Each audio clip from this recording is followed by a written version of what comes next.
$200 reward. Run away from the subscriber. $200 reward. Run away. Run away from the subscriber. Negro slave. Runaway slaves from... I have heard that so many slaves escaped into freedom along a route that could not be ascertained, that the slave owners said there must be an underground railroad under the Ohio River and on to the north. Colonel William Cochran, abolitionist, 1854.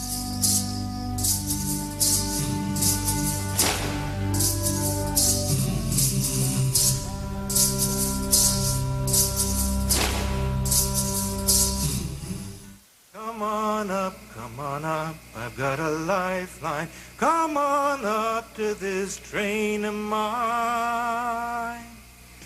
She said her name was Harriet Tubman, and she drove for the underground railroad. Harriet Tubman was born a slave in Bucktown, Maryland. She was one of 11 children, and she was beaten daily because they wanted to break her spirit. She was never a submissive child. She was a spitfire, they called her. At the age of 5 and 6 years old, anything that she did wrong, they would beat her with lashes across her face, her neck, and her back. When children are supposed to be playing, this little girl was being beaten to break her spirit. As a teenager, Harriet tried twice to flee with her brothers, but both attempts were unsuccessful. The next time I go, Harriet vowed, I'm going to go alone. She had a prize quilt, and she traded her quilt in for information about the Underground Railroad. And she struck out for freedom in the summer of 1849. She had vowed, she said, there was one of two things I have a right to, liberty or death. If I can't have one, I will have the other. No man shall take me alive. I will fight for my liberty. And when the time comes for me to go, only the Lord will let them kill me. As so many before her had done, Harriet set out with no plan or destination, only to follow the drinking gourd, the North Star, to freedom. The route through eastern Maryland was treacherous, filled with armed patrols on horseback and bloodhounds. Placards advertising rewards for the capture of runaway slaves were posted at every tavern and crossroads. But Harriet persevered and arrived in Philadelphia. I looked at my hands to see if I was the same person now I was free. There was such a glory over everything. I felt like I was in heaven. Harriet Tubman. Her freedom was just not enough for her. She thought about her friends. She thought about her other relatives. And so she vowed to go back. She had the name of Moses because of her ventures of going back repeatedly into slave territory. From 1850 to the outbreak of Civil War, Harriet Tubman returned south some 19 times to personally conduct as many as 300 fugitives, including her own mother and father and those brothers who had tried twice and failed. Again and again, Harriet went back through the eastern shore of Maryland, through the Great Dismal Swamp, across the Delaware River, and 500 miles more into St. Catharines, Ontario, Canada, where the runaways would be safe. So great was her courage, so triumphant her success, that planters in Maryland offered a $40,000 reward for her capture, the highest bounty ever offered for any worker on the Underground Railroad. And to never have been captured? She often boasted, I've never ran my train off the track, and I never lost a passenger. And that was true.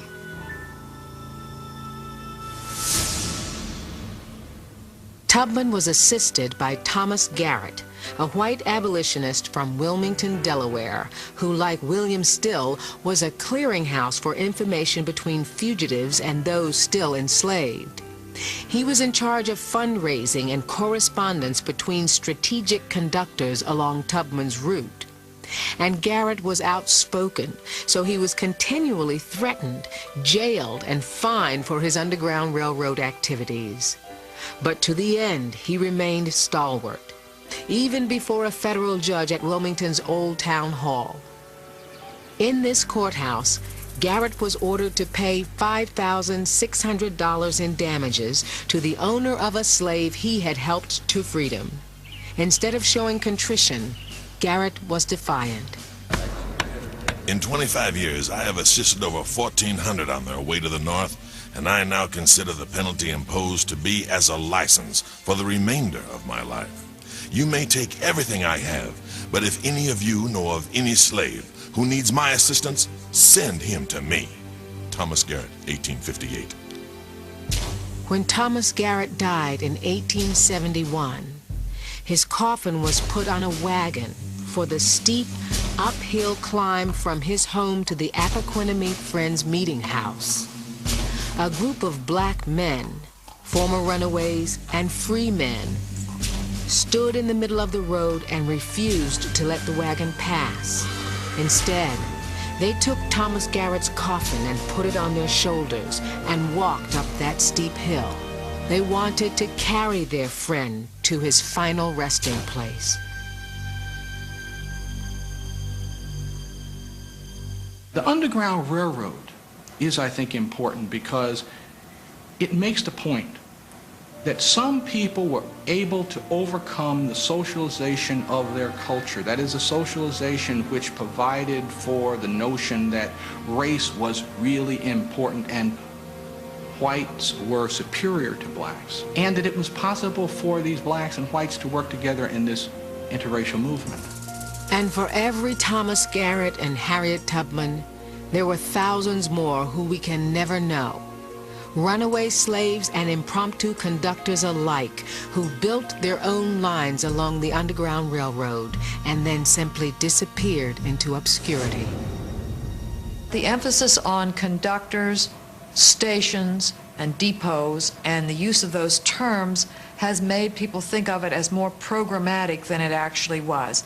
In reality, many runaways ran away without aid from anyone, had planned their escape briefly, but it was essentially opportunistic.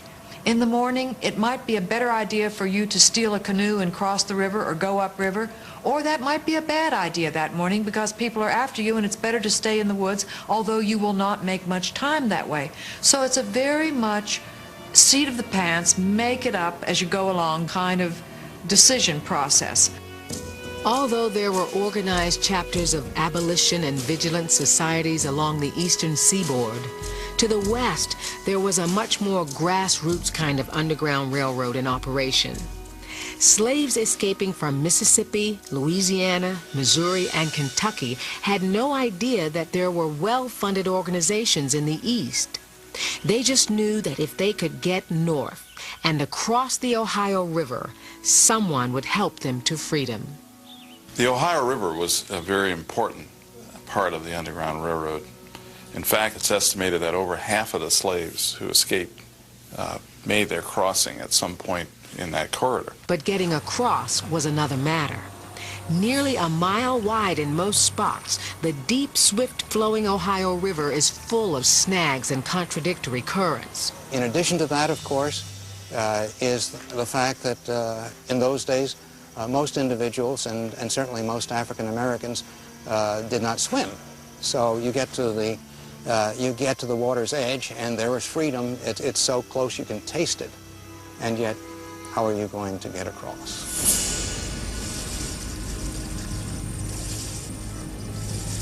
With wild cries and desperate energy, slipping, stumbling, springing upwards, she saw nothing, felt nothing, till dimly, as in a dream, she saw the Ohio side.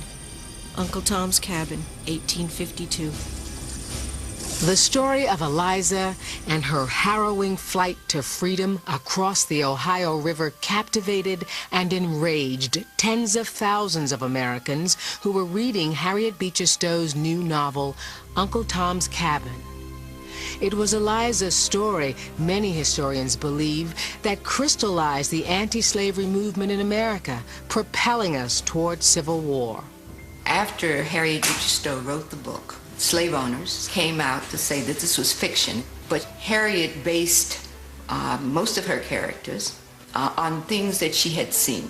She says that the descriptions of Eliza she got from a minister, and apparently that did affect enough people, because a lot of people said we didn't know that this was going on until after the book was written.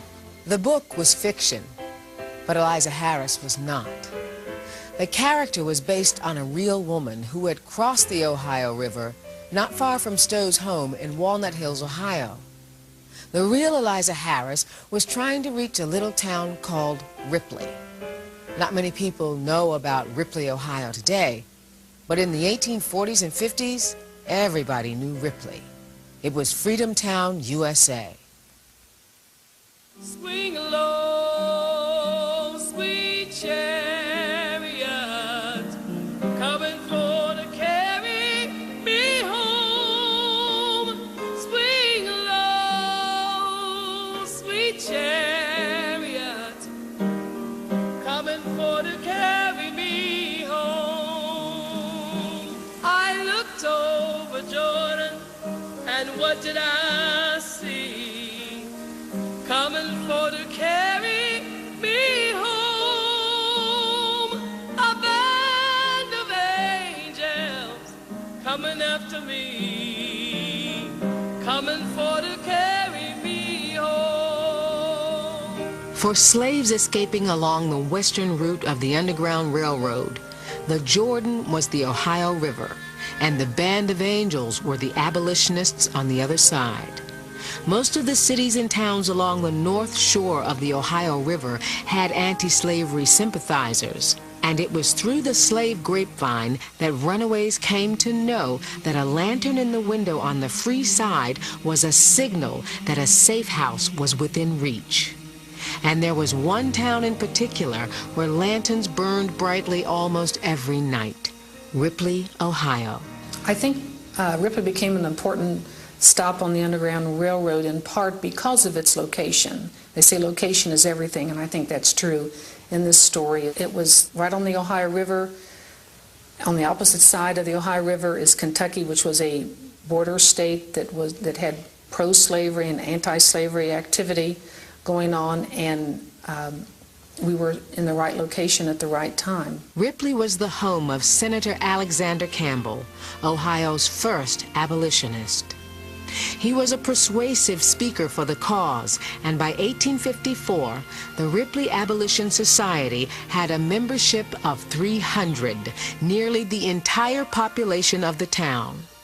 And according to several sources, including Harriet Beecher Stowe herself, it was Ripley that the real-life Eliza Harris was trying to reach when she plunged into the icy waters of the Ohio River with her baby in her arms.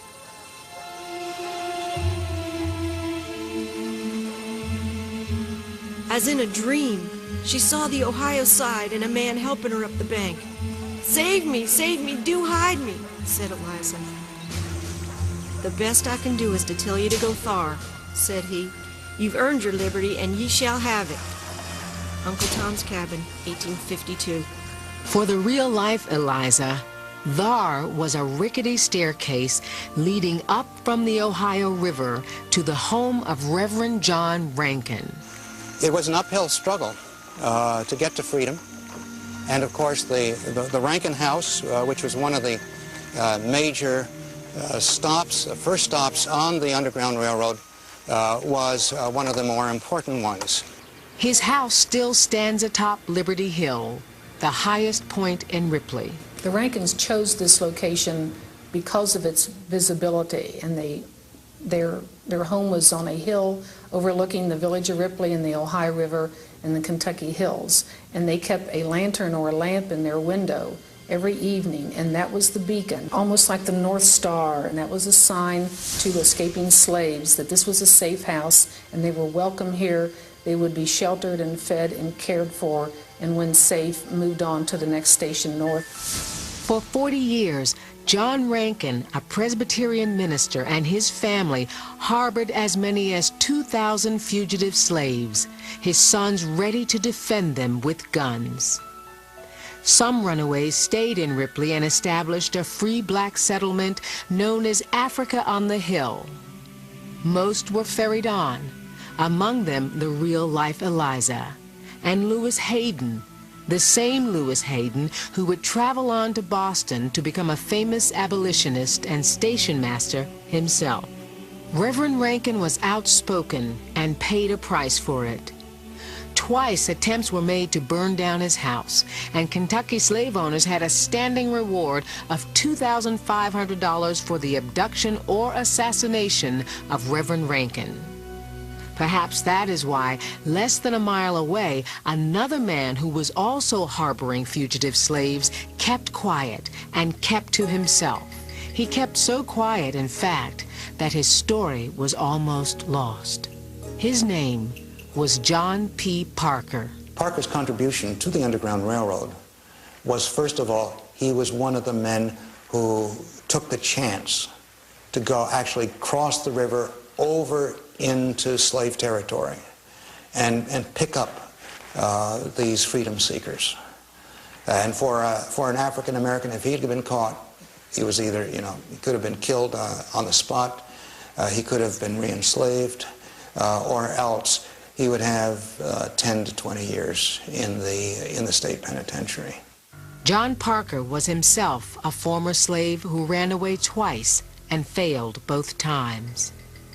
By working extra jobs on the side for his master and others, Parker was able to save enough money over a 20-year period to purchase his freedom in 1845 for the extraordinary sum of $1,800. The real injury of slavery was the making of a human being an animal without hope.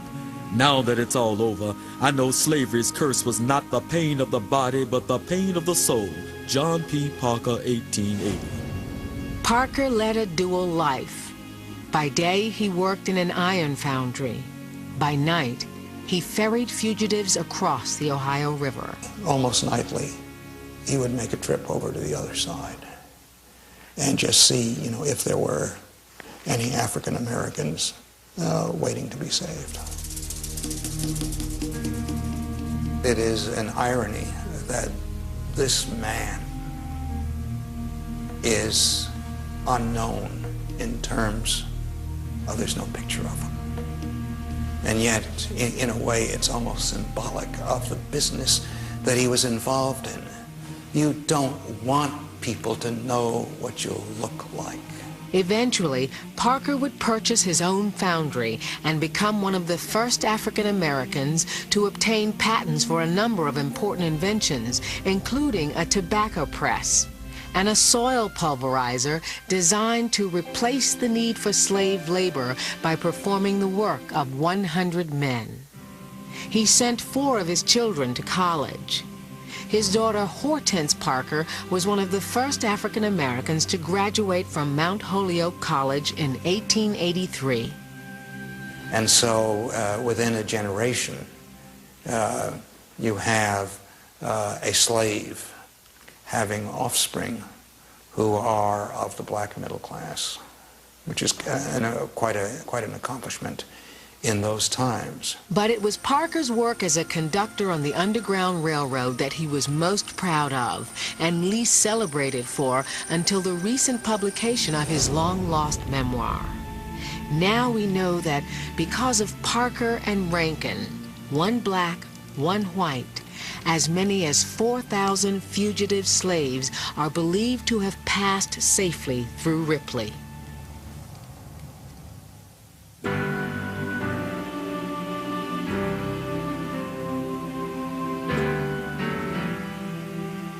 By the mid-1850s, things were changing on the Underground Railroad. Many of the fugitive slaves who had settled in the North went on to have children, and those children could be educated in the public school systems.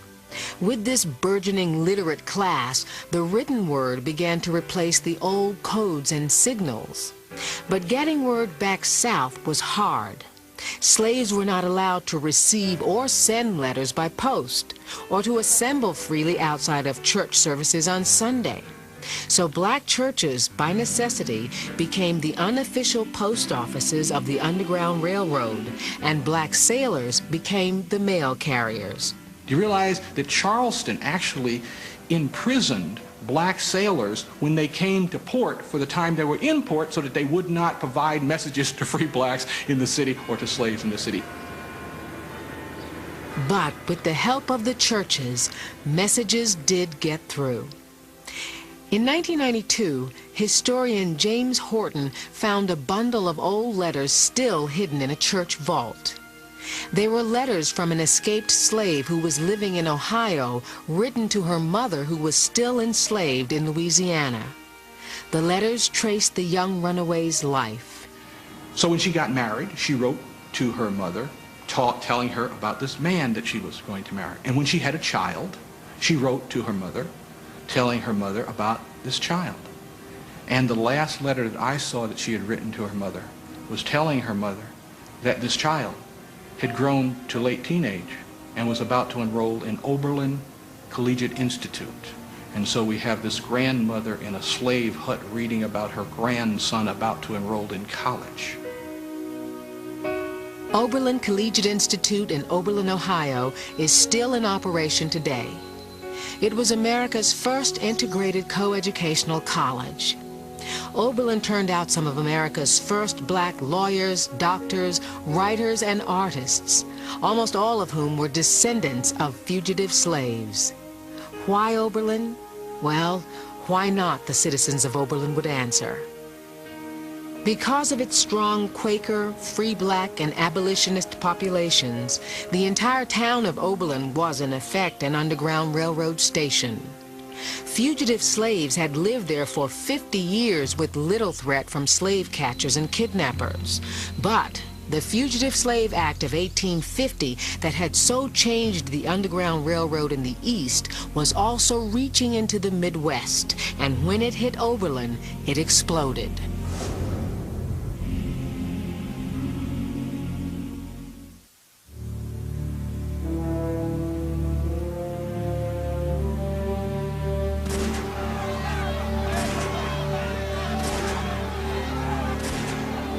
When he took on the revolting business of kidnapping, he forfeited his right to live.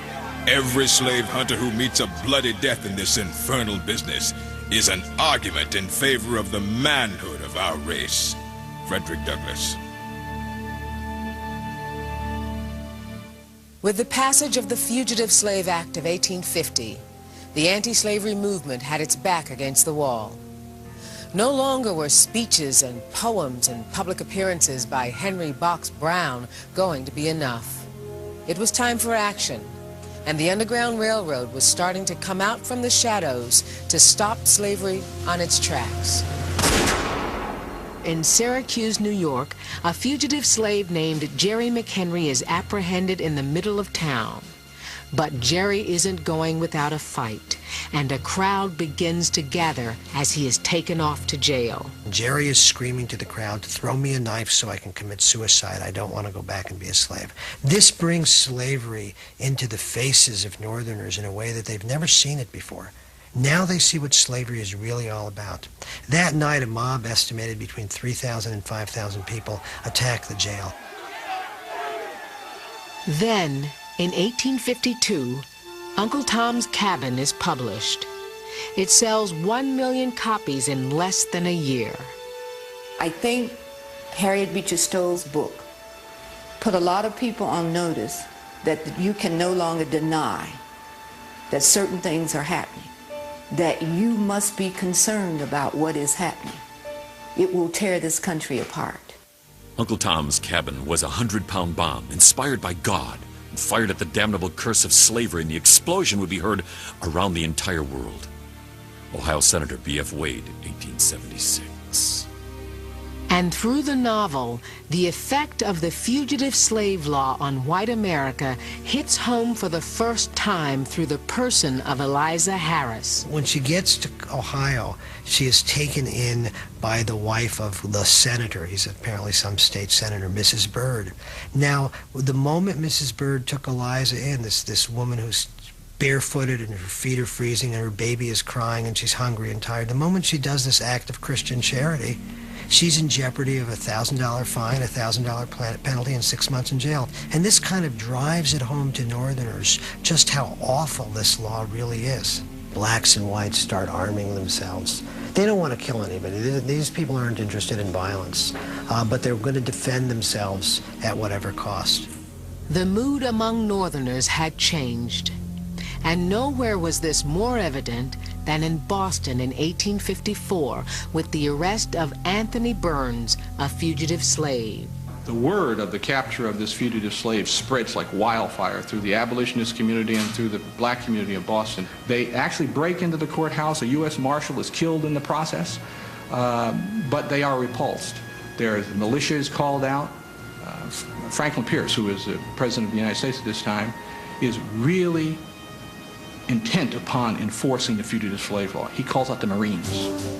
And they descend on the city and secure Anthony Burns. The scene is unbelievable. The town is filling up with thousands and thousands of people.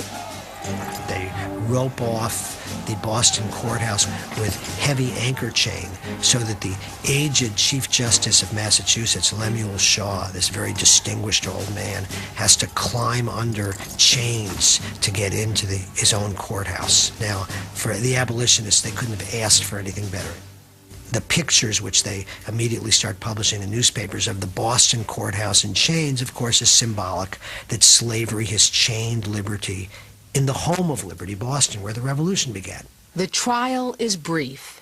Because of a clause in the Fugitive Slave Act, Anthony Burns is not allowed to speak in his own defense. He is found guilty and is ordered returned to slavery.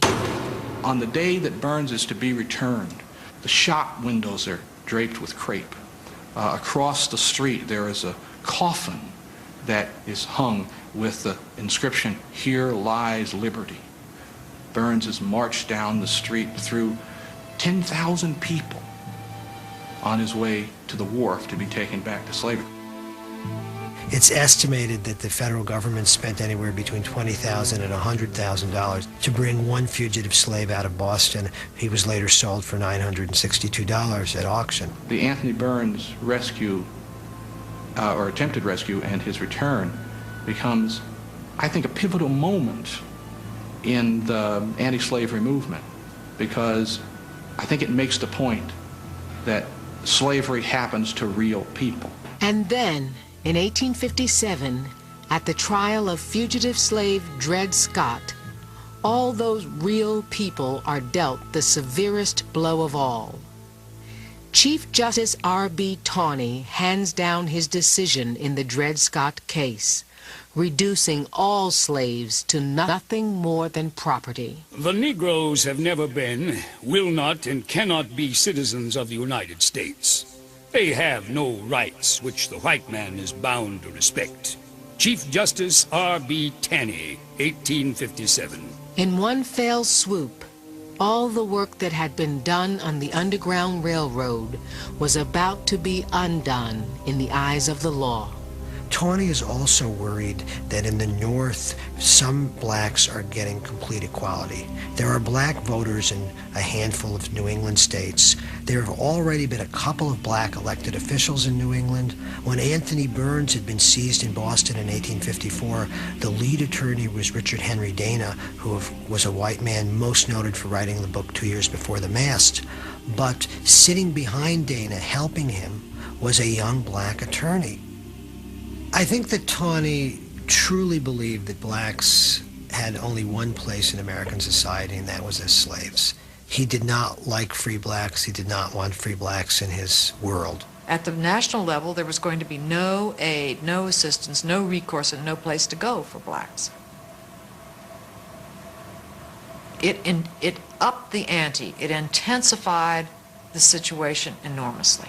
And for them to be told that after doing every single thing you expect a good citizen to do, that you are not a citizen. You're talking anger here.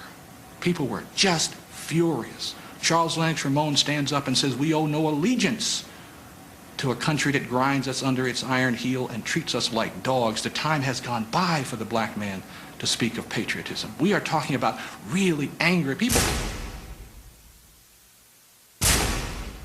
Shortly after the infamous Dred Scott decision, the public outcry reaches west when a fugitive slave named John Price is captured on the outskirts of Oberlin, Ohio.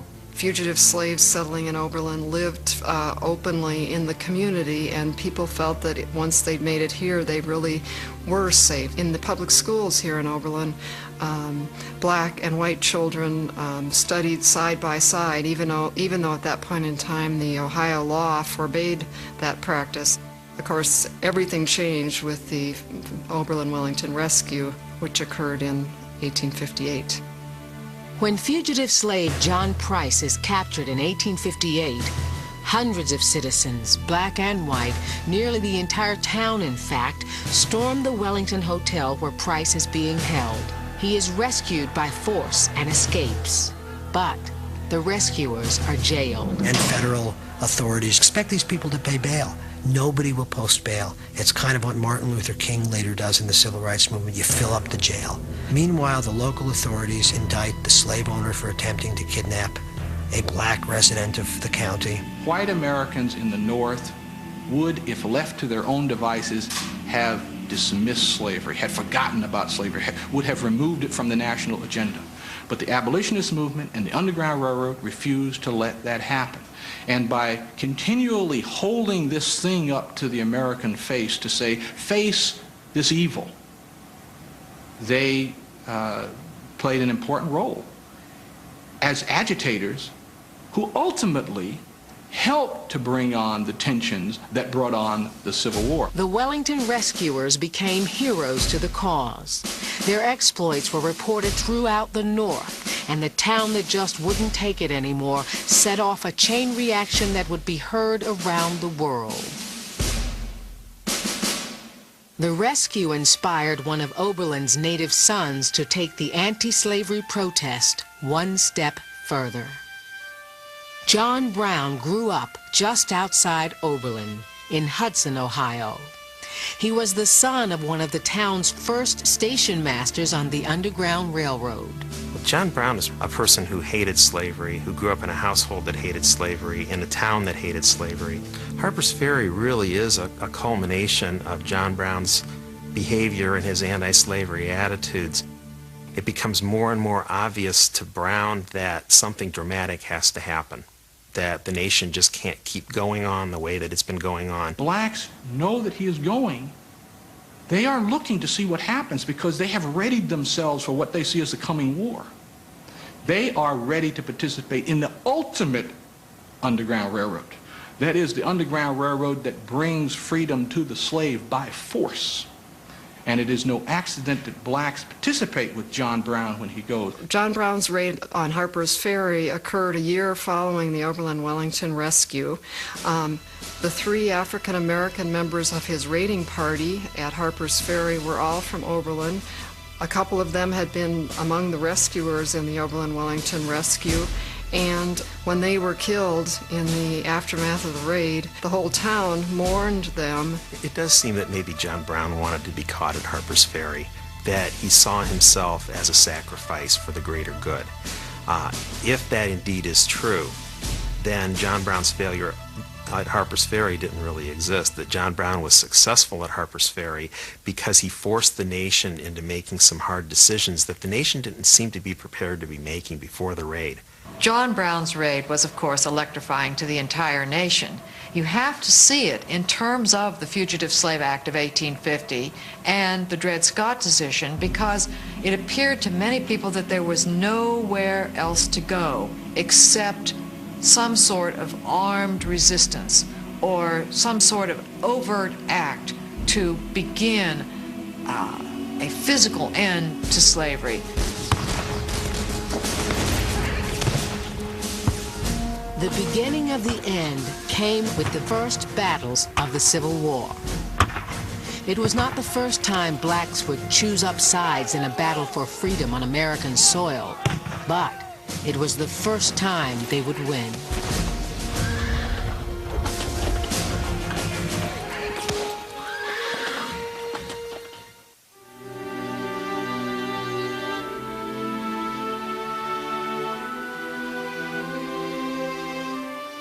I do order and declare that all persons held as slaves within said designated states and parts of states are, and henceforward shall be free, and that the executive government of the United States, including the military and naval authorities thereof, will recognize and maintain the freedom of said persons. Abraham Lincoln. After the outbreak of Civil War, and particularly after the signing of the Emancipation Proclamation in 1863, the Underground Railroad shifted its focus. Abolition societies and vigilance committees became relief organizations, collecting funds, food, and clothing for the legions of African Americans who were now finally free.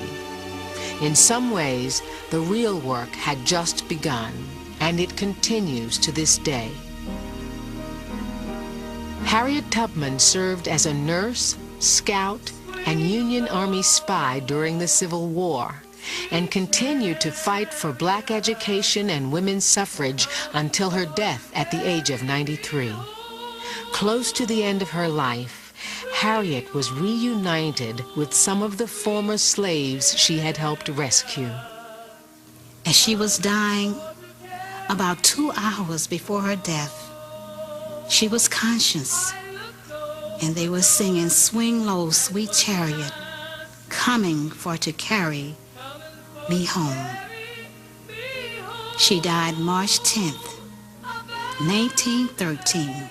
She was buried with military rites at Fort Hill Cemetery in Auburn, New York. To carry me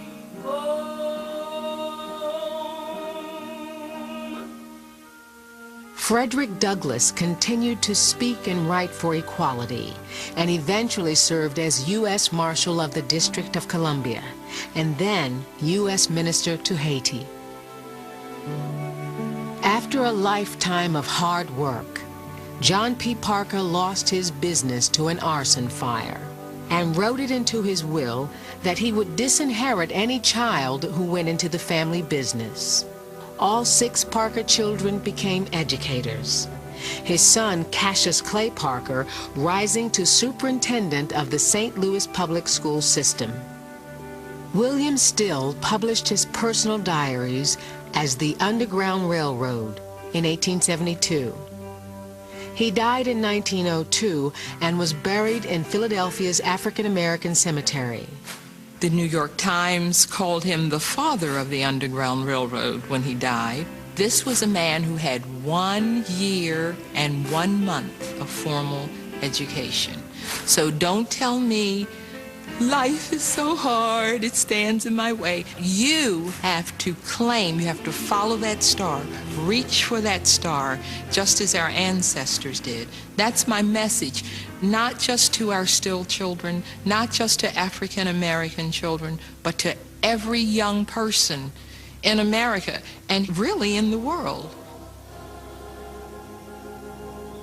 This is Mount Zion AME Church in Lawnside, New Jersey, where the descendants of William Still have gathered for their 129th Still family reunion.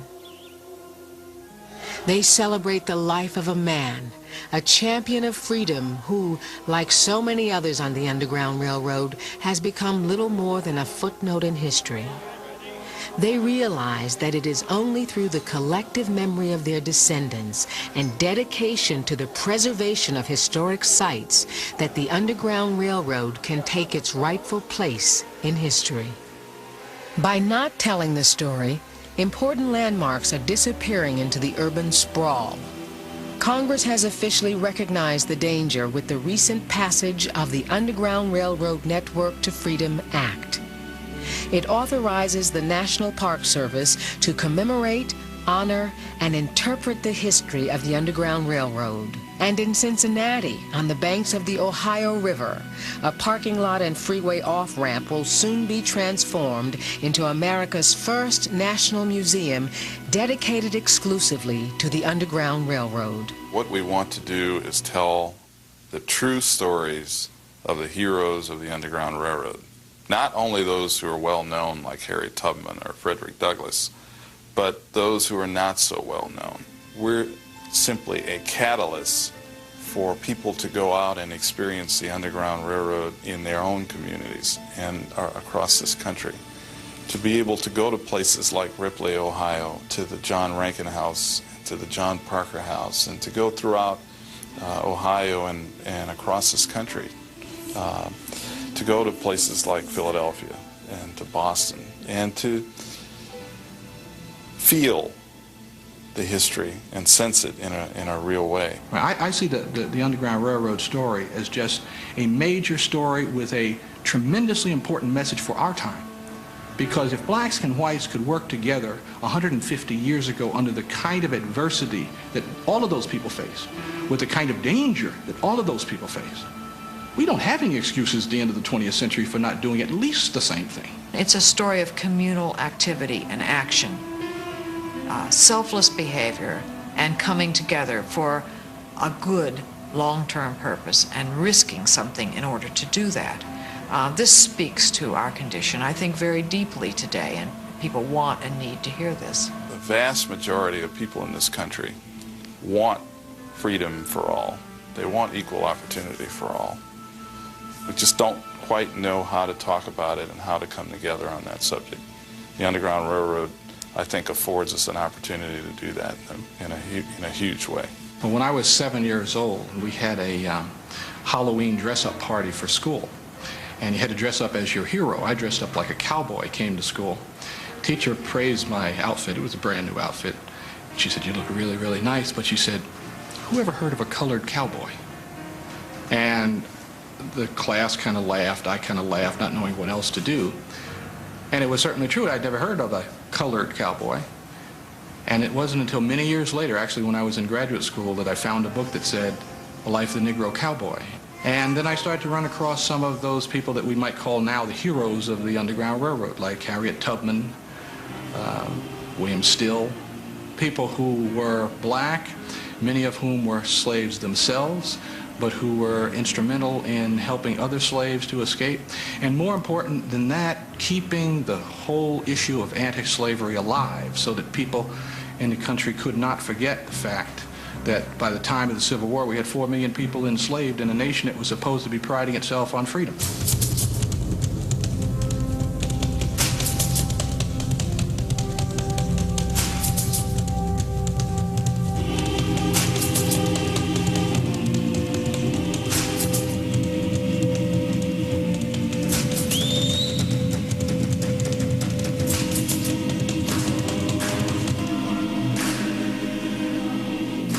There may not have been secret tunnels crisscrossing America or ghost trains that ran in the dead of night.